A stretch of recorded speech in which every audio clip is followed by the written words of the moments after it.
Olá, amigos, tudo bem com vocês? Que a paz de Jesus esteja em nossos corações. Prosseguindo em nosso estudo do Evangelho de Jesus segundo Lucas, na intenção sincera de que essas orientações do Evangelho, esses ensinos, alterem nossa vida para melhor.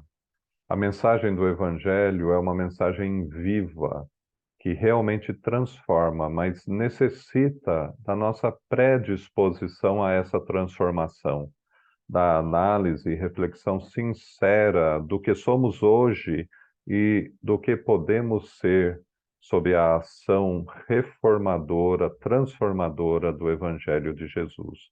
Vamos então a esse estudo com essa intenção de buscar os elementos necessários à nossa transformação.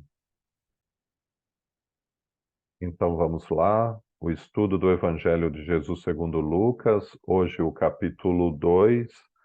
São necessários alguns apontamentos prévios.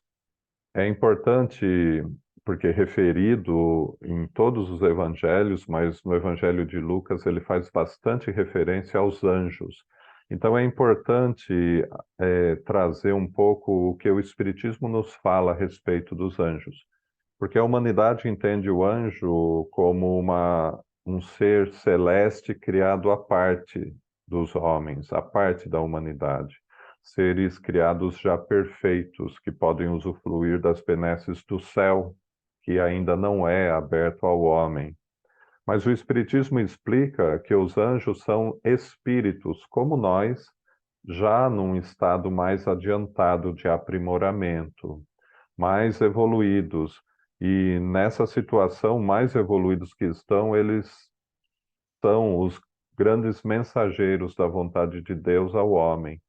Eles estão em nosso meio, nos auxiliando no nosso processo de evolução também. Por isso, nas passagens do Evangelho, vamos perceber os anjos na interação com os homens, nesse processo mediúnico de interação do plano espiritual com o plano físico. Mas, diante do pouco entendimento que os homens daquela época tinham, pensavam que eles eram seres perfeitos, já criados perfeitos, mas são nossos irmãos mais adiantados em evolução.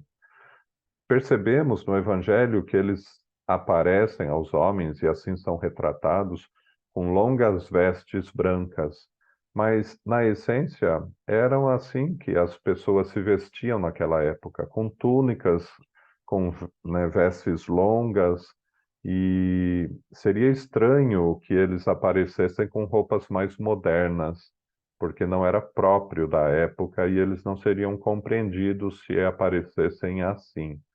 Também a questão das asas. Os anjos são seres alados, assim foram pintados, né? Como seres alados. Mas necessariamente sabemos, os espíritos não precisam de asas, eles não possuem asas. E certamente eles não apareceram com asas, ou mesmo que aparentassem estar com asas, eles não precisam delas. É que o homem daquela época não teria compreendido como pode alguma coisa voar sem ter asa. E por isso, né, foram retratados com asas. Mas é um processo de levitação, né, no espiritismo conhecido como volitação, que os espíritos conseguem se locomover no ar sem a necessidade de planar, sem a necessidade da utilização de algum mecanismo ou asa para isso, num processo de volitação em que ele se torna mais leve que o ar ambiente e assim se desloca no ar. Mas, como disse, os homens da época não entenderiam essas questões, e por isso é mais fácil pensar que eles tinham asas e que se locomoviam dessa forma como os pássaros. A questão da fuga para o Egito, no início do Evangelho, tratamos do nascimento de Jesus. A fuga para o Egito é uma passagem que é relatada apenas no Evangelho de Mateus, porque apenas o Evangelho de Mateus e de Lucas trata da época da infância e nascimento de Jesus. Marcos e João tratam de Jesus já adulto, quando inicia a sua obra, a sua tarefa pública. E em Mateus encontramos essa passagem. Ele fala, depois que os visitantes, esses visitantes eram os magos, né, retratados como os três reis magos. Depois que os visitantes foram embora, um anjo apareceu a José e disse: Levanta-se, pegue a criança e sua mãe e fuja para o Egito. Fiquem lá até que eu avise, pois Herodes está procurando a criança para matá-la. Esse Herodes, lembra que falamos a semana passada? Era Herodes o Grande, o pai, né? O primeiro. E José então se levantou em meio à noite, pegou a criança e sua mãe e fugiu para o Egito. E eles ficaram lá até a morte de Herodes. Isso aconteceu para se cumprir o que o Senhor tinha dito por meio do profeta: Eu chamei o meu filho que estava na terra do Egito. Portanto, Mateus se refere a isso, Lucas não se refere a isso. E também a questão dos próprios magos, né? Mateus se refere à visita dos magos, mas Lucas necessariamente não fala deles. E os estudiosos do tema mencionam que, de alguma forma, os magos podem até ter visitado Jesus Cristo, sim, com certeza, trazidos pelas profecias, pelos sinais dos céus, né? E foram os magos que avisaram Herodes do nascimento de Jesus, o que provocou a ira dele, que levou à matança das crianças com menos de 2 anos de idade, né, na região de Belém. Mas os magos certamente não chegaram a Belém na noite do nascimento de Jesus. Eles devem ter chegado até Jesus mais ou menos nessa fase, até os 2 anos. Talvez Jesus já fosse uma criança que estivesse andando já. E ali adoraram. O Evangelho em nenhum lugar fala que eram 3 magos. Ele menciona que eram magos. Foi tirado essa questão, né, que eram 3, por causa dos presentes, porque um deu mirra, ouro e o outro incenso, né? 3 presentes caros. Então isso levou ao entendimento de que eram 3, mas podiam ser muito mais. E eles vieram visitar Jesus e depois foram por outro caminho, não avisaram Herodes, o que levou à matança das crianças. E a passagem da fuga para o Egito é exatamente por causa disso. O anjo teria avisado José para que fugisse com a criança para o Egito, para ela não ser morta nesse período. Aqui já é o Evangelho de Lucas. E Lucas menciona, né, que aconteceu que naquela época surgiu um decreto vindo do imperador Augusto para que todo mundo se alistasse. Esse alistamento era o censo da população, que era uma forma de Roma manter o controle daquela região, né, de toda a região da Síria, né? E para tanto, ele determinou que todos os homens fossem até a cidade, né? Está aqui embaixo, ó, todos iam registrar-se, cada um na sua cidade natal, por organização, né? Então eles determinaram que cada homem fosse até a cidade de nascimento e ali realizasse o registro do censo, para que eles tivessem, os romanos, a ideia de qual a população, né? Qual a quantidade de pessoas, para manter o controle, né? E aqui tem uma questão interessante, porque os estudiosos analisam, e nessa análise histórica eles ressaltam o importante papel de Lucas, historiador, porque ele procura no seu evangelho colocar pontos que situem a história, né, que fixem a história no tempo, que fixem a história na história oficial conhecida. E o imperador Augusto, que é relatado aqui por Lucas, ele foi o primeiro imperador de Roma, mais ou menos 27 anos antes de Jesus. Ele fundou o Império Romano e foi o primeiro imperador.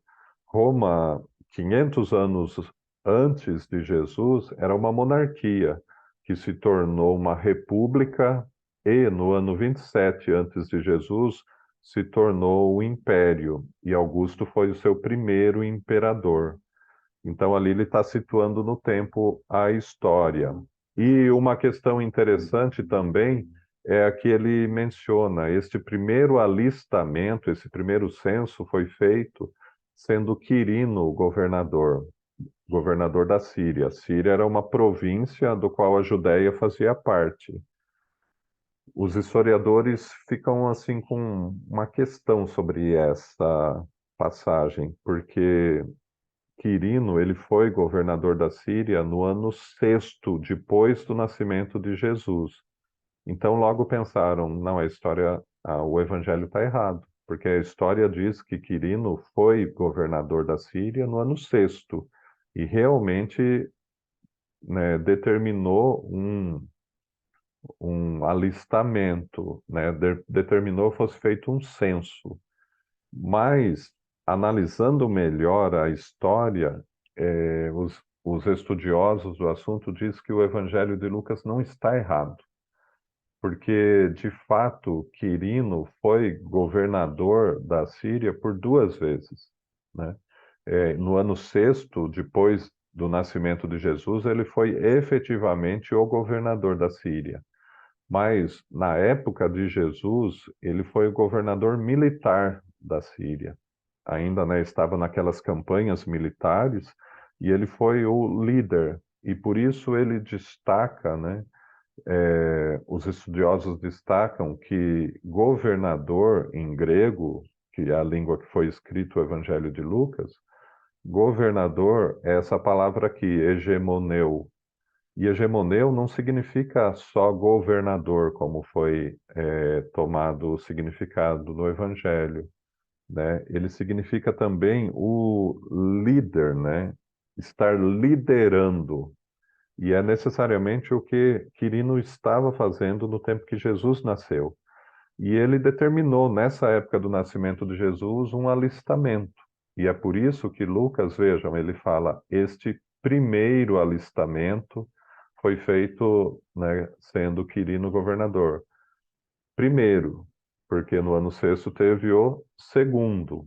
Portanto, isso é interessante que os estudiosos da história destacam esse lado historiador muito fiel que Lucas traz, que é extremamente importante, porque para algumas pessoas Jesus é uma ideia abstrata, uma personagem mitológica que não existiu.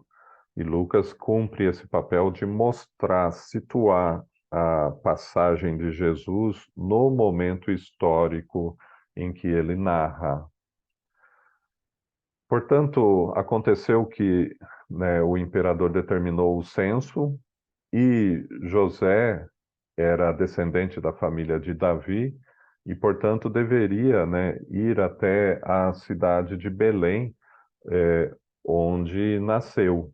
E para isso levou a sua mulher Maria, que estava grávida. O Evangelho não menciona como ele se deslocou, né? Essa história de que foi montado num burrico são questões que foram acrescentadas pelo homem, né? Não menciona como chegou até Belém. E também a passagem do nascimento de Jesus, Lucas dá uma ideia um pouco diferente do que a gente tem. Ele diz: enquanto estavam em Belém, se completaram os dias para o parto, e Maria deu à luz a seu filho primogênito, que era Jesus. Ela o enfaixou e o colocou na manjedoura, pois não havia lugar para eles dentro da casa. Vejam, normalmente a gente vê nos filmes e pensa assim, né? Que eles acabaram de chegar em Belém, a cidade estava lotada por causa do censo, e eles foram a uma hospedaria, e na hospedaria não tinha lugar, e ofereceram a eles o estábulo. E Lucas mostra que, e os estudiosos ressaltam isso, que não foi assim que aconteceu, né? Primeiro, enquanto estavam em Belém, o que mostra que que eles estavam já há algum tempo em Belém quando Jesus nasceu. Porque enquanto eles estavam em Belém, se completaram os dias para o parto. Quer dizer, eles já estavam em Belém quando veio o dia do nascimento de Jesus. E um outro detalhe que os estudiosos ressaltam é que José, certamente com Maria, foi se hospedar na casa de algum parente, porque em nenhum lugar faz referência à hospedaria. E naquela época eles buscavam efetivamente os seus parentes, né? E com certeza, né, na casa dos parentes não havia lugar para todos, e por isso adaptaram algum lugar que não necessariamente fosse o estábulo para que eles permanecessem durante aquele tempo. E, de fato, no Evangelho é ressaltada a palavra manjedoura, que manjedoura é efetivamente o local em que se coloca o alimento dos animais, mas não que necessariamente eles estivessem na presença dos animais, num estábulo. Se utilizaram da manjedoura por ser um espaço adequado para quem não tem um berço na hora, né? Então forraram a manjedoura e ali colocaram o menino e serviu de berço para ele. É lógico que todas essas circunstâncias que marcaram o nascimento de Jesus mostra a intenção de nosso mestre Jesus de mostrar a todos nós, ensinar a todos nós que as verdadeiras grandezas são as do coração e não as do mundo. Sabemos que a riqueza, o acúmulo dos bens patrimoniais é uma grande e difícil prova nas mãos dos homens.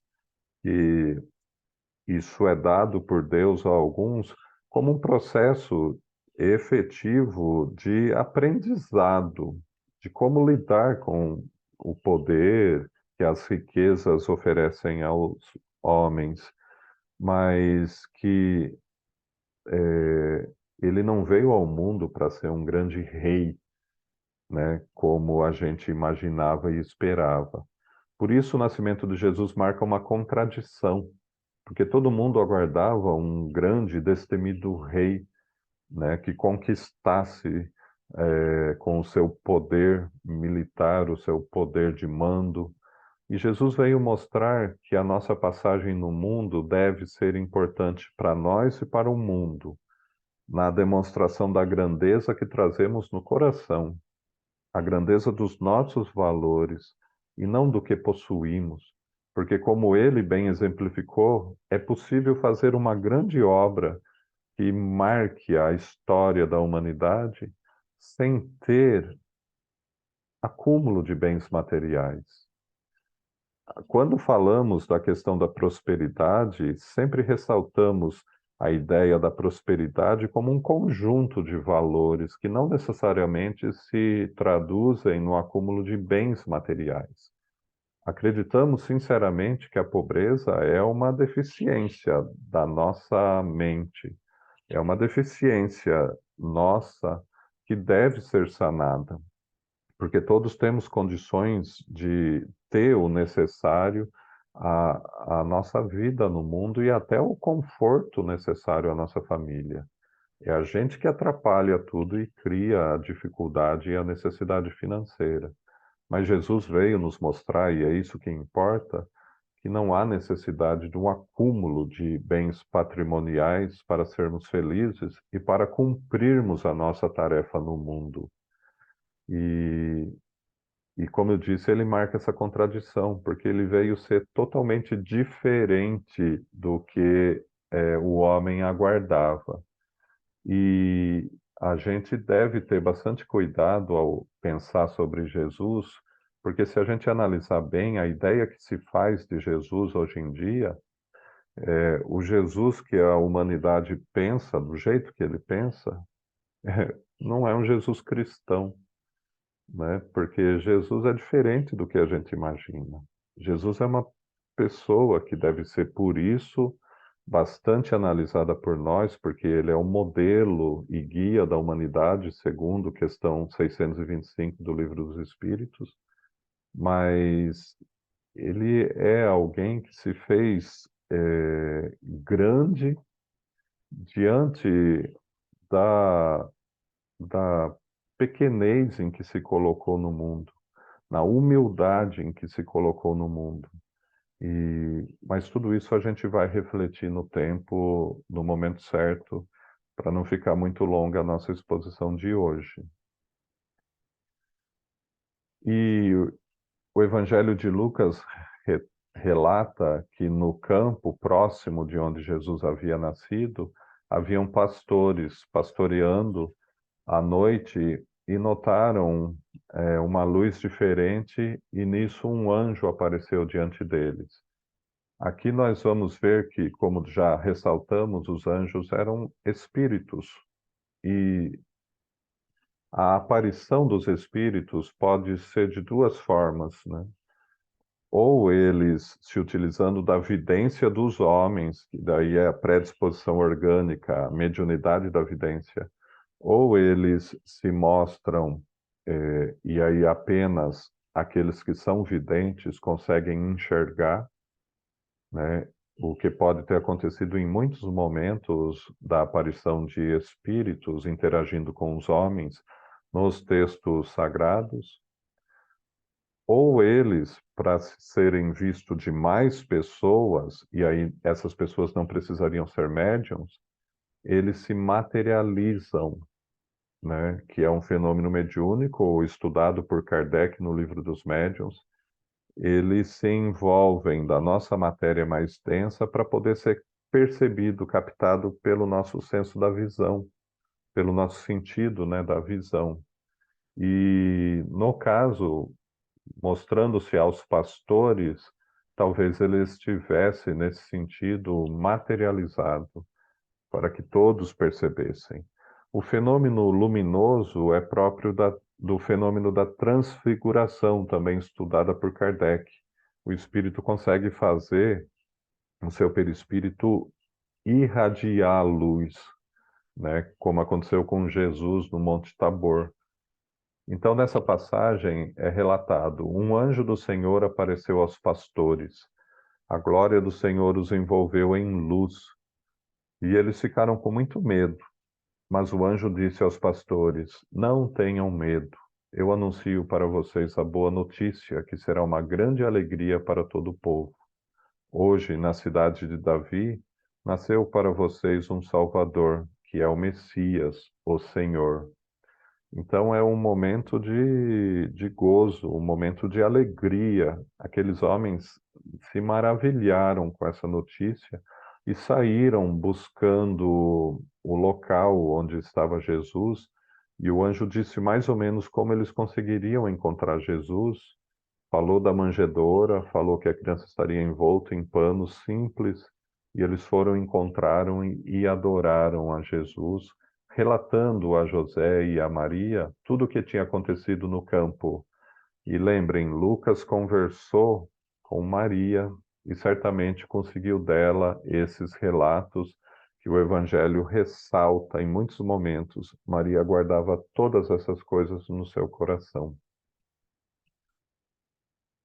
Então, Lucas também menciona, né, então, todo esse processo aí, o dia do nascimento de Jesus, os pastores que vieram adorar o menino, e depois que passaram os dias, né, necessários à purificação, que era próprio da lei deles, né, principalmente no livro de Levíticos, em que fala que quando nasce uma criança, né, tem aqueles 8 dias em que a criança tem que receber a circuncisão, né? E a mãe da criança tem que ficar num período de preparo de 41 dias. Então, passado esses 41 dias, eles levaram a criança ao templo conforme a lei de Moisés, né, ao templo de Jerusalém, a fim de apresentá-lo ao Senhor conforme escrito na lei do Senhor. Todo primogênito de sexo masculino será consagrado ao Senhor. E nisso eles faziam o sacrifício de levar, né, um par de rolinhas ou pombos, conforme a lei também. E quando chegaram no templo, eles encontraram um ancião, né, que esse ancião estava aguardando, tinha pedido a Deus, e isso tinha sido revelado a ele, que ele teria a condição de enxergar o Salvador da humanidade antes do seu falecimento. E quando ele viu o casal se aproximando com a criança, ele automaticamente percebeu que aquele era o Salvador. Notem aqui, como em muitos trechos do Evangelho, que essas pessoas, elas tinham a mediunidade e certamente eram espíritos jamais preparados, que foram colocados no caminho de Jesus exatamente para ressaltarem a origem e a grandeza do espírito ali encarnado. Como dissemos antes, Jesus é alguém a ser refletido com muito carinho por nós, porque tem uma grandeza que a gente não consegue imaginar, não cabe na nossa cabeça a grandeza espiritual de Jesus, mas se fez pequeno, como nós, para ser o modelo e guia da humanidade. Então, essas pessoas, igual esse senhor, com a sua mediunidade, com a sua intuição, ele captou que aquele era Jesus reencarnado. E ele diz, pegando a criança no colo, levantando a criança: Agora, Senhor, conforme a tua promessa, podes deixar o teu servo partir em paz, porque meus olhos viram a tua salvação, que preparaste diante de todos os povos, luz para iluminar as nações e glória do teu povo Israel. Notando nisso que todas essas coisas que aconteciam, Maria ia aguardando, né? E certamente foi nisso que ela pôde a passar essas informações para que Lucas escrevesse no seu evangelho. Lembrem, Mateus é aquele que escreveu o evangelho a partir das anotações que ele fez com a vivência de Jesus, né? Mateus também fala da infância de Jesus e, né, e traz alguns elementos que não estão em Lucas também. Por isso a importância da gente completar um com o outro, né? E nessa passagem, após 12 anos do nascimento de Jesus, ele volta ao templo, né? Nessa época, existe todo um cerimonial, porque aos 13 anos, o menino sai da fase infantil para a fase já adulta da vida dele, né? Em que começa realmente a sequência dos atos da sua vida. E Jesus foi levado ao templo, e naquela confusão, eram muitos familiares que estavam junto. Maria e José acharam que Jesus estava com algum familiar e foram embora, né? Aquele mundo de gente, aquela multidão que saiu caminhando, e no meio ao caminho eles perceberam que Jesus não estava com eles. Daí eles voltaram apressados, preocupados, e encontraram Jesus no templo. E o que chamou a atenção deles é que Jesus ensinava os doutores. As pessoas, os homens, estavam calados ouvindo Jesus falar a respeito das leis de Deus. E isso causou, evidentemente, admiração. Eles chegaram até Jesus e disseram: Onde você estava? Estávamos preocupados. E Jesus aqui revela, né, a, o homem integral, a consciência plena da sua realidade, do seu papel no mundo, dizendo: por que me procuravam? Não sabiam que eu devo estar na casa do meu pai? Notem que ninguém ensinou essas coisas para Jesus. Jesus foi o que iniciou essa doutrina, né? Revelando essa verdade que ele veio trazer ao homem.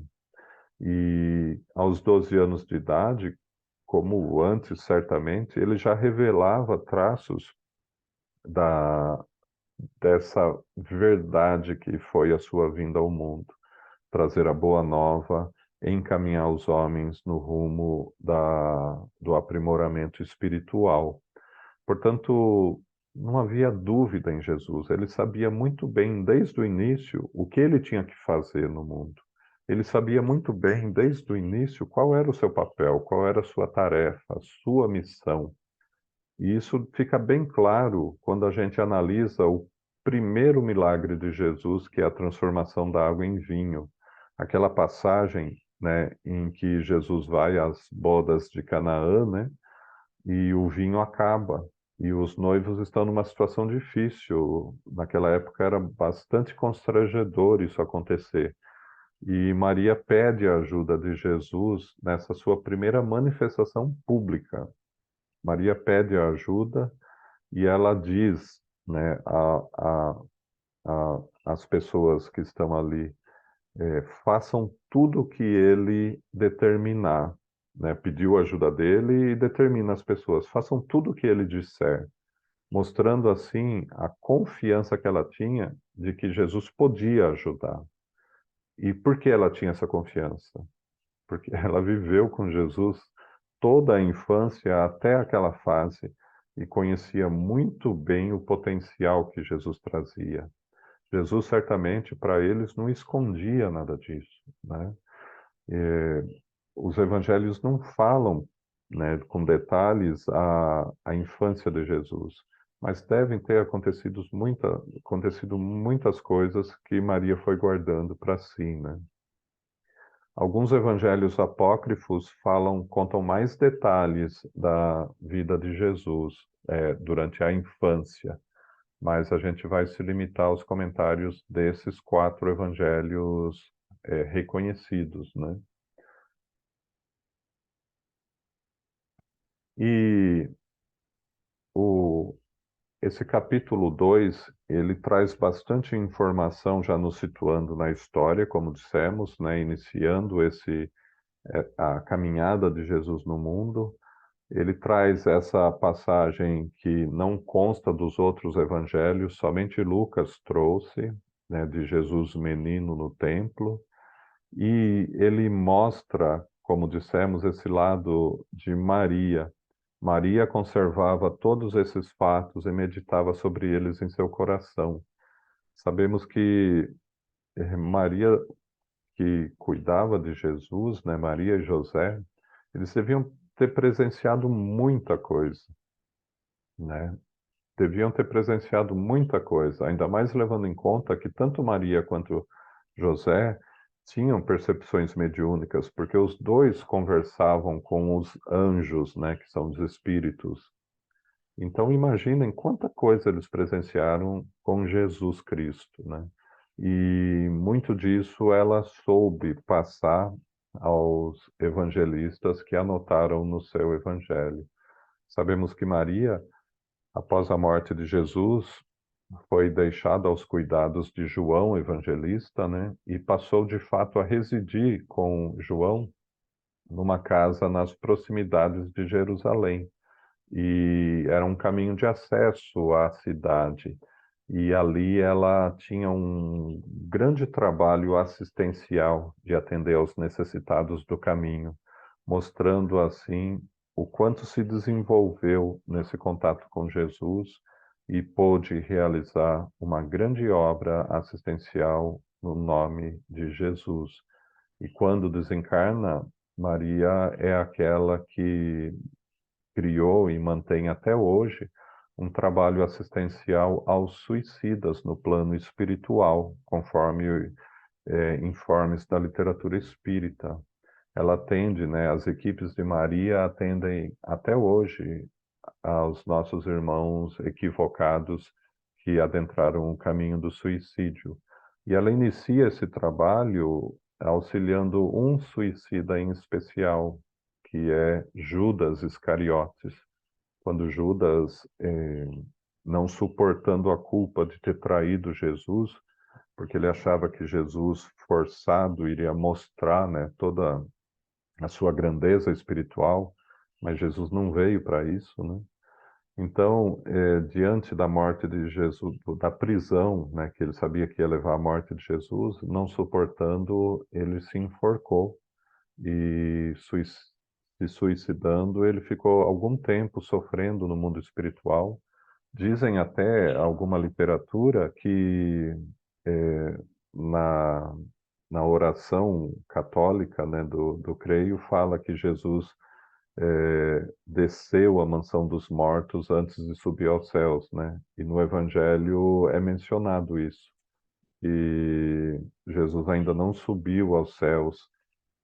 Ele ficou, né, algum tempo tentando ajudar Judas Iscariotes. Para isso foi nas regiões em que Judas estava espiando a sua culpa, mas não conseguiu ajudar por causa das limitações, né, que o arrependimento e a culpa causam no espírito.